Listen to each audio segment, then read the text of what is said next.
Hello students, ఇవాళ మనం 12 September current affairs చూద్దాము. ఫస్ట్ ఆర్టికల్ చూసుకున్నట్టయితే Indian prime minister visit to Mauritius అని చెప్పి స్టార్ట్ అవ్వడం జరిగిందనమాట. ఈయన మన ప్రైమ్ మినిస్టర్ గారు మొరీషియస్కి వెళ్ళినప్పుడు both nations multiple agreements sign చేశాయి.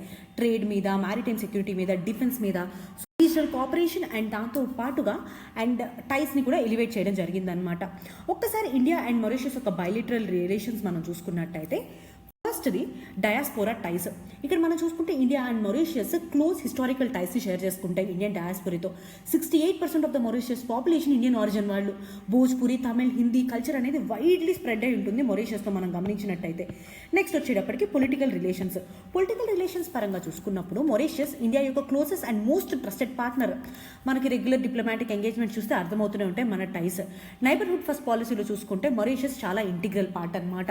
థర్డ్ వచ్చేటప్పటికి ఎకనామిక్ అండ్ ట్రేడ్. ఇక్కడ ఇండియా మొరీషియస్ యొక్క లార్జెస్ట్ ట్రేడింగ్ పార్ట్నర్ అండ్ దాంతోపాటుగా టాప్ ఎక్స్పోర్ట్ డెస్టినేషన్ కూడా. 2022-2023 బైలిటరల్ ట్రేడ్ చూసుకుంటే దాదాపు $800 million ఉంది మనకి. ఎంత? $800 million. And special economic package అనేది ఇండియా అనౌన్స్ చేయడం జరిగింది మొరీషియస్ నీడ్స్ అండ్ ప్రయారిటీస్కి, అంటే ఇన్ఫ్రాస్ట్రక్చర్, ఎంప్లాయ్మెంట్ విషయాల్లో. అండ్ ఫస్ట్ జన్ ఔషధి కేంద్ర ఇండియా నుంచి బయట చూసుకున్నట్టయితే మొరీషియస్లోనే సెటప్ చేయడం జరిగిందనమాట. నెక్స్ట్ మనం చూసుకున్నట్టయితే డెవలప్మెంట్ యొక్క cooperation. India lines of credit and grants in 8 major infrastructure ప్రాజెక్ట్స్కి ప్రొవైడ్ చేయడం జరిగింది మొరీషియస్లో. రోడ్స్ కానీ, హాస్పిటల్స్ కానీ, మెట్రో ఎక్స్ప్రెసెస్ కానీ, ఇవన్నీ. కరెంట్ ప్రాజెక్ట్స్ చూసుకున్నట్టయితే AYUSH centre for excellence and దాంతోపాటు సిఓ షుగర్ Ramgoolam national hospital, 500 bedded hospital ఇది, veterinary school and animal hospital జరిగింది. నెక్స్ట్ డిఫెన్స్ అండ్ మ్యారిటైమ్ సెక్యూరిటీలో చూసుకున్నట్టయితే ఇండియా మొరీషియస్ యొక్క కోస్టల్ సర్వైలెన్స్ అండ్ దాంతోపాటుగా training and naval support provide చేస్తుంది. పెట్రోల్ వెజల్స్ని ఎక్స్క్లూజివ్ ఎకనామిక్ జోన్ ఉంటుంది కదా, దాన్ని మానిటర్ చేయడానికి మొరీషియస్కి ప్రొవైడ్ చేసింది. అండ్ కల్చర్ అండ్ ఎడ్యుకేషనల్ రైట్స్లో చూసుకున్నట్టయితే India culture centre and ITEC, ICCR training programmes కింద ఇండియా స్కాలర్షిప్స్ ఆఫర్ చేస్తుంది. మిషన్ కర్మయోగి ట్రైనింగ్ మాడ్యూల్స్ ఏవైతే ఉన్నాయో అవి మొరీషియస్లో కూడా లాంచ్ చేయడం జరిగింది. అండ్ ఐఐటి మద్రాస్ యొక్క Indian institute of plantation management university of మొరీషియస్తో కొన్ని ఎంఓయూ సైన్ చేసిందన్నమాట, రీసెర్చ్, ఎడ్యుకేషన్ వాటన్నిటిని బూస్ట్ చేయడానికి. నెక్స్ట్ వచ్చేటప్పటికి ఫినాన్షియల్ అండ్ ట్యాక్స్ కోఆపరేషన్. ఇక్కడ మనం చూసుకున్నట్టయితే ఈ డబుల్ టాక్సేషన్ అవాయిడెన్స్ అగ్రిమెంట్స్ ఏవైతే ఉన్నాయో ఇండియా అండ్ మొరీషియస్ సైన్ చేయడం జరిగింది 2016లో. ట్రాన్స్పరెన్సీ అండ్ మిస్యూజ్ని ప్రివెంట్ చేయడానికి, ట్రాన్స్పరెన్సీ ఇంక్రీజ్ చేయడానికి అండ్ మిస్యూజ్ని ప్రివెంట్ చేయడానికి. And multilateral cooperation. Both countries Indian ocean dream association కానివ్వండి, సాగర్ కానివ్వండి, వీటిలో కోఆపరేట్ చేస్తూ ఉంటాయన్నమాట. నెక్స్ట్ మొరీషియస్ యొక్క సిగ్నిఫికెన్స్ చూసుకున్నట్టయితే మ్యారిటైమ్ సెక్యూరిటీ. మొరీషియస్ యొక్క స్ట్రాటజిక్ లొకేషన్ వెస్ట్ ఇండియన్ ఓషన్లో ఉండడం వల్ల కీ పార్ట్నర్ అనమాట ఇండియా యొక్క సాగర్ ఇనిషియేటివ్, మహాసాగర్ ప్రస్తుతానికి మనం మాట్లాడుకునేదైతే. ఇది కొలంబో సెక్యూరిటీ కాన్కేవ్లో కూడా we're part of it. Next countering China's presence. China యొక్క ఎక్స్పాండింగ్ ప్రెషర్ ఇండియన్ ఓషన్లో ఉన్నప్పుడు ఇండియా మొరీషియస్తో ఉన్నటువంటి స్ట్రాంగ్ ట్రైస్ ఈ sea lines of communication and strategic ఇంట్రెస్ట్ని ప్రొటెక్ట్ చేస్తాయి. నెక్స్ట్ వచ్చేటప్పటికి ఎకనామిక్ రిలేషన్స్. మొరీషియస్ ఇండియా యొక్క ట్రేడ్ అండ్ ఇన్వెస్ట్మెంట్ ఆఫ్రికాలో ఇట్ ఈస్ ద గేట్వే అనమాట. ఈ ఆఫ్రికన్ ఫ్రీ ట్రేడ్ ఏరియాలో పార్ట్గా ఉండడం వల్ల ఎకనామిక్ రిలేషన్స్ మనం మొరీషియస్తో కాపాడగలుగుతాము. నెక్స్ట్ వచ్చేటప్పటికి investment. Mauritius second largest FDI source ఇండియాకి చూసుకున్నట్టయితే 2023-2024కి సింగపూర్ తర్వాత. నెక్స్ట్ మొరీషియస్ యొక్క ప్రమోషన్ ఆఫ్ హిందీ. ఇక్కడ మనం చూసుకున్నట్టయితే వరల్డ్ హిందీ సెక్రటేరియట్ని హోస్ట్ చేస్తుంది హిందీని గ్లోబల్గా ప్రమోట్ చేయడానికి మొరీషియస్. అట్లానే మన రిలేషన్స్లో ఉన్నటువంటి ఛాలెంజెస్ ఏంటి అంటే ఫస్ట్ చైనా యొక్క growing influence. Major infrastructure projects అంటే ఎయిర్పోర్ట్ టెర్మినల్ కానివ్వండి, డ్యామ్స్ కానివ్వండి, స్పోర్ట్స్ కాంప్లెక్స్ కానివ్వండి, చాలా వరకు క్రూజ్ షిప్ టెర్మినల్ కానివ్వండి, ఇవన్నీ చైనా యొక్క ఫండింగ్ ద్వారా కట్టడం జరిగిందనమాట. రెండోది drug trafficking. Mauritius drug trafficking hub లాగా అయిపోయింది వరల్డ్లోనే. ఇంకా మనం చూసుకున్నట్టయితే ఇండియా యొక్క మ్యారిటైమ్ ఇంట్రెస్ట్ కూడా ఇది ఒక చెప్పాలి అంటే ఒక రిస్క్ని పోస్ట్ చేస్తుంది. Next declining FDI. మొరీషియస్ నుంచి ఇండియాకి వచ్చినటువంటి ఎఫ్డిఏ 15.7 బిలియన్ ఉండేది 2016 and 17 మధ్యలో, అది ఇప్పుడు 6.1 బిలియన్కి డ్రాప్ అవ్వడం జరిగింది. నెక్స్ట్ వచ్చేప్పటికి పొలిటికల్ సెన్సిటివిటీనెస్. మొరీషియస్ డొమెస్టిక్ పాలసీస్ కానివ్వండి, వాళ్ళు చైనాతో, ఫ్రాన్స్తో, యూఎస్తో బ్యాలెన్స్ చేస్తున్నటువంటి రిలేషన్స్ కానివ్వండి, ఇవన్నీ ఇండియా ఎంగేజ్మెంట్ ఇంకా కాంప్లికేట్ చేస్తున్నాయి. నెక్స్ట్ వచ్చేప్పటికి tax and physical concerns. Double taxation avoidance agreements కానివ్వండి, మొరీషియస్ యొక్క ఫినాన్షియల్ సర్వీసెస్ సెక్టర్ని ఎఫెక్ట్ చేస్తుంది. What could be the way forward అని చూసుకుంటే ఒకటి స్ట్రాటజిక్ కోఆపరేషన్ డీపెన్ చేయడం, అంటే ఇండియా మొరీషియస్ స్ట్రాటజిక్ డైలాగ్ దానివల్ల ఎంగేజ్మెంట్ ఎన్హాన్స్ అవుతుంది అండ్ ఇండియా పసిఫిక్ ఫ్రేమ్వర్క్ కూడా ఇంకా ముందుకెళ్తుంది. నెక్స్ట్ వచ్చేప్పటికి strengthening trade and investment. CPA లాంటి అగ్రిమెంట్స్ ఉన్నాయి కదా, వాటిని ఇంకా ముందుకు తీసుకెళ్లడం అండ్ దాంతోపాటు షిప్పింగ్ కనెక్టివిటీ ఉంది కదా, దాన్ని ఇంకా డైరెక్ట్గా తీసుకెళ్లడం అనమాట. నెక్స్ట్ అట్లానే మ్యారిటైమ్ సెక్యూరిటీ ఎన్హాన్స్ చేయడం సో దట్ కొలాబరేటివ్ సర్వైలెన్స్ ఏదైతే అది ఇంకా బూస్ట్ అవుతుంది. అండ్ డెవలప్మెంటల్ ఇనిషియేటివ్స్ ఉన్నాయి కదా, వాటిని యాక్సిలరేట్ చేయడం, బ్లూ ఎకానమీ కానివ్వండి, డిజిటల్ ఇన్ఫ్రాస్ట్రక్చర్ కానివ్వండి, వాటర్ సెక్యూరిటీ కానివ్వండి. నెక్స్ట్ పీపుల్ టు పీపుల్ ఎక్స్చేంజెస్ని ఎన్హాన్స్ చేయడము, స్కాలర్షిప్స్, ట్రైనింగ్, కల్చరల్ ప్రోగ్రామ్స్, వీటన్నిటి వల్ల ఇండియా మారిషస్ యొక్క డీపెనింగ్ టైస్ని మనం అబ్జర్వ్ చేయొచ్చు. నెక్స్ట్ మనం చూసుకున్నట్టయితే economic security, stability and developmental efforts వల్ల ఇండియా మారిషస్ వాళ్ళ పార్ట్నర్షిప్ని స్ట్రెంథన్ చేశాయి, రీజనల్ కోఆపరేషన్ ఇంకా స్ట్రెంథన్ చేశాయి అనమాట. సో ఓవరాల్గా రీజనల్ పీస్ అండ్ ప్రాస్పెరిటీ ఉంటుంది కదా ఇండియన్ ఓషన్ రీజన్లో, దాన్ని ఎన్హాన్స్ చేస్తుంది. ఇది ఇండియా మారిషస్ యొక్క రిలేషన్స్. నెక్స్ట్ వచ్చేటప్పటికి looking beyond suicide help lines to tackle mental health issues అని చెప్పేసి మనకు ఒక ఆర్టికల్ రావడం జరిగింది. ఇండియాలో ఉన్నటువంటి మెంటల్ హెల్త్ గురించి అండ్ మెంటల్ హెల్త్ ప్రాబ్లమ్స్ గురించి ఈ ఆర్టికల్ మాట్లాడుతుంది అనమాట. అసలు ఫస్ట్ ఆఫ్ ఆల్ మనం చూసుకున్నట్టయితే వరల్డ్ హెల్త్ ఆర్గనైజేషన్ రిపోర్ట్ ప్రకారం over 1 billion people anxiety and depression లాంటి మెంటల్ హెల్త్ డిసీజెస్తో బాధపడుతున్నారు. And suicide one of the most devastating outcomes ఈ పూర్ మెంటల్ హెల్త్ ఉండడం వల్ల. అసలు మెంటల్ హెల్త్ అంటే ఏంటి? What is mental health?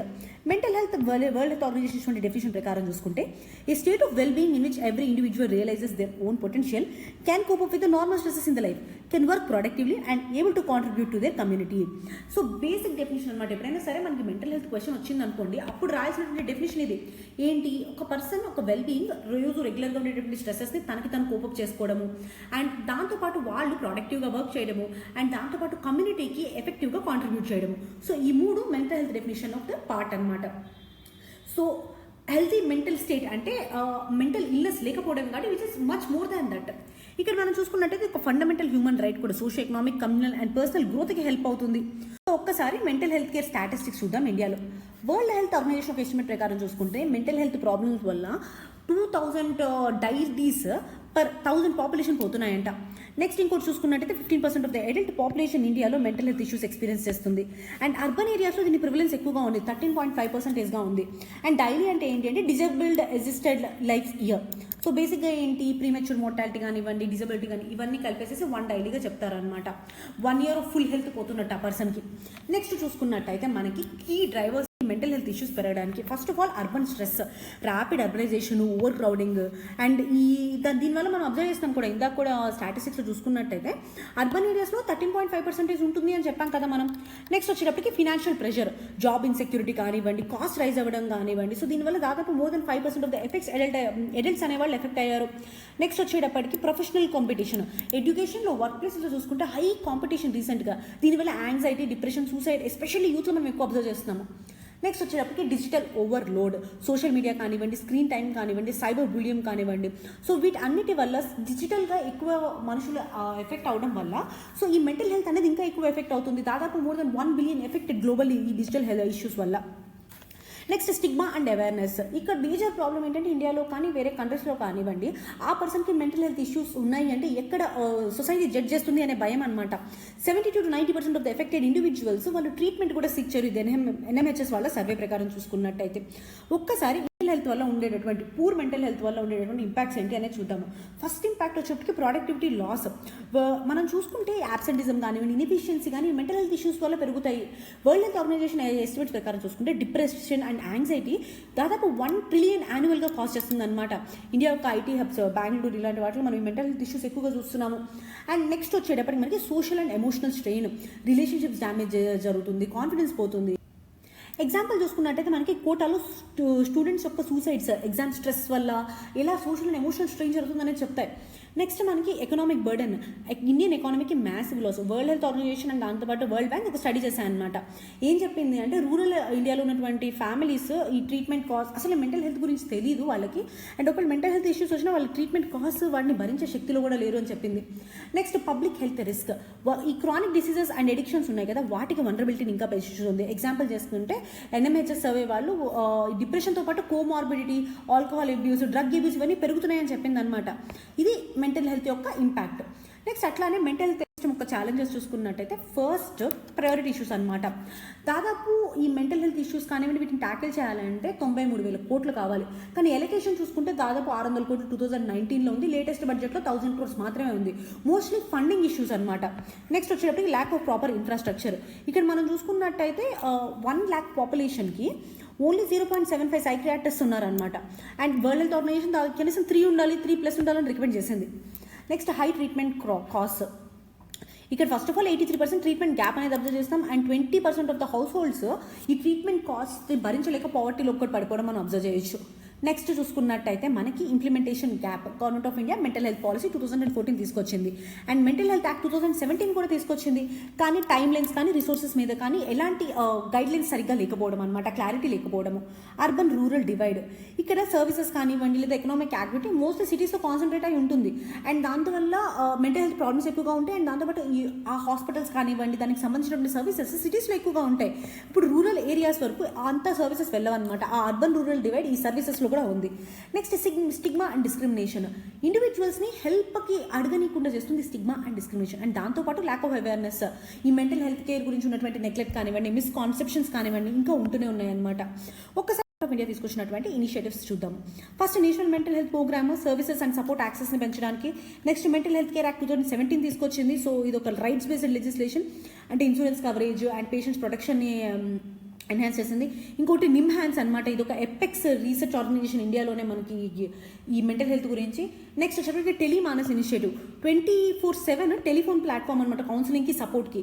And ఇంకొకటి NIMHANS and iGOT Diksha collaboration. So ఇందులో హెల్త్ కేర్ ప్రొఫెషనల్స్ ఉంటారు కదా, వాళ్ళకి మెంటల్ డిజార్డర్స్ గురించి సెన్సిటైజ్ చేయడము అండ్ వాళ్ళకి ట్రైనింగ్ ఇవ్వడం జరుగుతుంది ఇందులో. అండ్ ఆయుష్మాన్ భారత్లో హెల్త్ అండ్ వెల్నెస్ క్లినిక్స్ పెట్టామన్నమాట. సో దీనివల్ల మెంటల్ హెల్త్ ఏదైతే ఉంటుందో దాన్ని ప్రైమరీ కేర్లోకి ఇంటిగ్రేట్ చేశాము. ఇంకోటి national suicide prevention strategy. So suicide రేట్స్ని అవేర్నెస్ ద్వారా అండ్ సెన్సిటివిటీ డ్రైవ్స్ ద్వారా డీస్టిగ్మటైజేషన్ ద్వారా వీటి వల్ల తగ్గించడము. అట్లా ఇంటర్నేషనల్ ఇనిషియేటివ్స్ కూడా చూద్దాం. World health organisation mental health action plan తీసుకొచ్చింది. 2013 నుంచి 30 వరకు ఉందన్నమాట ఈ ప్లాన్. సో గవర్నెన్స్ యాక్సెస్ అనేవి పెంచడానికి. And world mental health report 2025 కూడా తీసుకురావడం జరిగింది. So community based and right oriented care కోసం అండ్ మెంటల్ హెల్త్ ఒక గ్లోబల్ ఎస్డీజీ ప్రయారిటీగా కూడా ముందుకు తీసుకెళ్తున్నాం అనమాట. ఒక్కసారి మనం ఫార్వర్డ్ చూసుకున్నట్టయితే అవేర్నెస్ పెరగాలి, స్టిగ్మా తగ్గాలి అందరిలోనూ ఈ మెంటల్ హెల్త్ గురించి. అండ్ ఫర్ ఎగ్జాంపుల్ మనకి కిరణ్ కానివ్వండి, మనోదర్పణ్ కానివ్వండి, స్టూడెంట్స్ కోసం తీసుకొచ్చినట్టు ఇనిషియేటివ్స్ ఇవన్నీ దానికోసమే. నెక్స్ట్ ఇంకోటి ప్రైమరీ అండ్ టెలి హెల్త్ అనేది ఇంకా ఎక్స్పాండ్ చేయగలగాలి. ఫర్ ఎగ్జాంపుల్ టెలిమానస్ ఇనిషియేటివ్ ఉంది కదా, దాన్ని ఇంకా ముందుకు తీసుకెళ్ళగలగాలి. అండ్ దాంతోపాటు కమ్యూనిటీ కేర్ని కూడా స్ట్రెంథెన్ చేయాలన్నమాట. అంటే కమ్యూనిటీ లోకల్ ఎన్జిఓస్ కానీ ఎస్హెచ్జీస్ కానీ వీళ్ళంతా ఉంటారు కదా, వీళ్ళు అంతా సపోర్ట్ చేయడం వల్ల క్రైసిస్ని తగ్గించవచ్చు. ఎగ్జాంపుల్ కేరళలో జీవన్ రక్ష ప్రోగ్రామ్ అని ఉందన్నమాట. నెక్స్ట్ వచ్చేటప్పటికి ఫండింగ్ అండ్ హ్యూమన్ రిసోర్సెస్ని పెంచాలి. కరెంట్లీ లెస్ దాన్ 1% ఉంది హెల్త్ బడ్జెట్. సో దాన్ని పెంచాలి. More psychiatrist, more psychologist, more counsellors అనే వాళ్ళని తీసుకురావాలి. అండ్ దాంతోపాటుగా focus must be on prevention and early intervention. Screenings and కౌన్సిలింగ్తో పాటు స్కూల్స్, కాలేజెస్, వర్క్ ప్లేసెస్ ఉంటాయి కదా, అన్నింటిలోనూ వీటిని ఇంకా ముందుకు తీసుకెళ్ళగలగాలి. ఫర్ ఎగ్జాంపుల్ తమిళనాడు నీట్ 12 స్టూడెంట్స్కి అవుట్ రీచ్ ప్రోగ్రామ్స్ చేశాం కదా ఇవన్నీ. సో ఓవరాల్గా చూసుకున్నట్లయితే ఒక value based and patient centric mental health సిస్టమ్ని ముందుకు తీసుకురాగలగాలి. So that minimum 15% of the adults మనకి ఇండియాలో మెంటల్ హెల్త్ ఇష్యూస్ ఫేస్ చేస్తున్నారు కదా, సో వాళ్ళందరినీ నార్మలైజ్ చేయడానికి అండ్ ఈ స్టిగ్మటైజేషన్ ప్రోగ్రామ్స్ అన్ని చేసుకురావాలి. సైకాలజిస్ట్ని, సైకియాట్రిస్ట్ని స్ట్రెంథెన్ చేయగలగాలి. సో ఇది మెంటల్ హెల్త్ గురించి. నెక్స్ట్ వచ్చేటప్పటికి health check for new GST health care reforms అని చెప్పేసి ఒక ఆర్టికల్ వచ్చిందనమాట. 2025లో మనం చూసుకున్నట్టయితే ఈ జిఎస్టీ రిఫార్మ్స్ తీసుకొచ్చింది గవర్నమెంట్ ఆఫ్ ఇండియా. సో ఇప్పుడు రెవెన్యూ కలెక్షన్ మాత్రమే కాదు, affordability, preventive care, universal health coverage వీటన్నిటిని ఆలోచనలో పెట్టుకుని ఈ సర్వీసెస్ని తీసుకొచ్చిందనమాట. ఫస్ట్ మనం చూసుకున్నట్టయితే ఇందులో మనం ఈ రిఫార్మ్స్ వల్ల బెనిఫిట్ ఏంటి అనేది చూద్దాము. ఫస్ట్ హౌస్ హోల్డ్స్కి డైరెక్ట్ సేవింగ్స్. ఇక్కడ ఇన్సూరెన్స్ 0% ఇన్సూరెన్స్ చేసేసింది. So that cheaper insurance, medicines, diagnostics, wellness services ఓవరాల్గా అన్నిటి మీద జిఎస్టీ రేట్స్ తగ్గబోతున్నాయి. అండ్ రెండోది వచ్చేటప్పటికి యాక్సెసిబుల్ ప్రివెంటివ్ కేర్. ఇప్పుడు జిమ్స్ కానీ, యోగా కానీ, హైజీన్ ప్రోడక్ట్స్ మీద జిఎస్టీ కట్స్ అనేవి జరిగాయి కదా, సో దానివల్ల మనకి ఈ హైజీన్ అనేది పెరుగుతుంది, ఎవ్రీడే అఫోర్డబిలిటీ పెరుగుతుంది పర్సన్స్లో. నెక్స్ట్ ఇప్పుడు క్యూరేటివ్ నుంచి ప్రివెంటివ్ కేర్కి రావడం అనమాట. ఎప్పుడైతే ఈ ప్రివెంటివ్ థింగ్స్ ఏవైతే ఉన్నాయో, జిమ్స్ కానీ, యోగా కానీ, హైజీన్ కానీ ఇవి తగ్గుతాయో, ఇక్కడ ఫస్ట్ ఆఫ్ ఆల్ ప్రివెన్షన్లోనే మనం కేర్ తీసుకుంటాము. ఒక జబ్బు వచ్చి ఆ జబ్బు వచ్చిన తర్వాత దాన్ని క్యూర్ చేసుకోవడానికి ఖర్చు కాకుండా అసలు అది రానికుండా ప్రివెంటివ్ కేర్ తీసుకునే అవకాశం ఎక్కువగా ఉంటుందన్నమాట హౌస్ హోల్డ్స్కి. ఇది ఫస్ట్ బిట్. నెక్స్ట్ మనకి బిజినెసెస్కి చూసుకున్నట్టయితే pharma and medical devices. So బేసిక్గా ఈ జిఎస్టీ ఇప్పుడు ట్యాక్స్ స్లాబ్స్ 2కు చేసేసాము, ఈ లోవర్ జిఎస్టీ చేసాము. ఓవరాల్గా వాటి మీద ప్రైసింగ్ అనేది తగ్గిపోతుంది. సిటీ స్కాన్ ఇప్పుడు 18% ఉండేది ఇది వరకు, ఇప్పుడు 5% వచ్చేసింది. హాస్పిటల్ ల్యాబ్స్ కానివ్వండి, ఓవరాల్గా ప్రొక్యూర్మెంట్ కాస్ట్ తగ్గుతాయి. అండ్ ఇన్సూరెన్స్ కంపెనీస్ పెనిట్రేషన్ ఇంకా పెరగబోతుంది. అండ్ ఐఆర్డీఐ రెగ్యులేషన్స్ అఫ్కోర్స్ ఈ బెనిఫిట్ని ఎన్షూర్ చేయాలి, బట్ ఇన్సూరెన్స్ పెనిట్రేషన్ అనేది ఇంకా పెరిగిపోతుంది బిజినెస్కి. నెక్స్ట్ వచ్చేప్పటికి గవర్నమెంట్ అండ్ పబ్లిక్ హెల్త్ చూసుకున్నట్టయితే మన 2047 వికసిత్ భారత్ ఎజెండాకి అలైన్ అవుతుంది. అండ్ దాంతోపాటుగా రెవెన్యూ న్యూట్రల్ హెల్త్ పాజిటివ్ గోల్స్ని తీసుకొస్తున్నాయి అనమాట.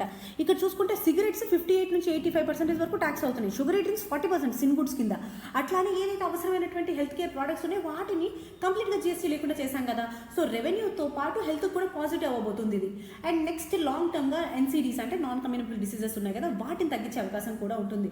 అవి దాదాపు 61% ఆఫ్ ద డెత్ని కాజ్ చేస్తాయి ఇండియాలో వరల్డ్ హెల్త్ ఆర్గనైజేషన్ ప్రకారం. But there are challenges. What are the challenges అని చెప్పి ఈ ఆర్టికల్ చెప్తుంది. ఏంటి అంటే ఫస్ట్ ఆఫ్ ఆల్ ఈ బెనిఫిట్స్ నిజంగానే పాస్ అవ్వాలి. ఇప్పుడు ఇన్సూరెన్స్ కానీ హాస్పిటల్స్ కానీ ఈ జిఎస్టీ సేవింగ్స్ ఏవైతే ఉంటే అవి నిజంగా కన్స్యూమర్స్కి పంపించగలుగుతారా అనేది ఫస్ట్ క్వశ్చన్. ఇక్కడ మనం చూసుకుంటే సిటీ మిషన్ మీద తగ్గుతుంది. ఇప్పుడు ఆ సిటీ స్కాన్ మీద రేట్ తగ్గుతుందా అనా లేదా అనేది, అది లాస్ట్ మైల్ దాకా వెళ్తుందా లేదా అనేది ఫస్ట్ ప్రాబ్లం అనమాట. అది first challenge. Pass through benefits ఉంటాయా లేవా. Next regulatory coordination.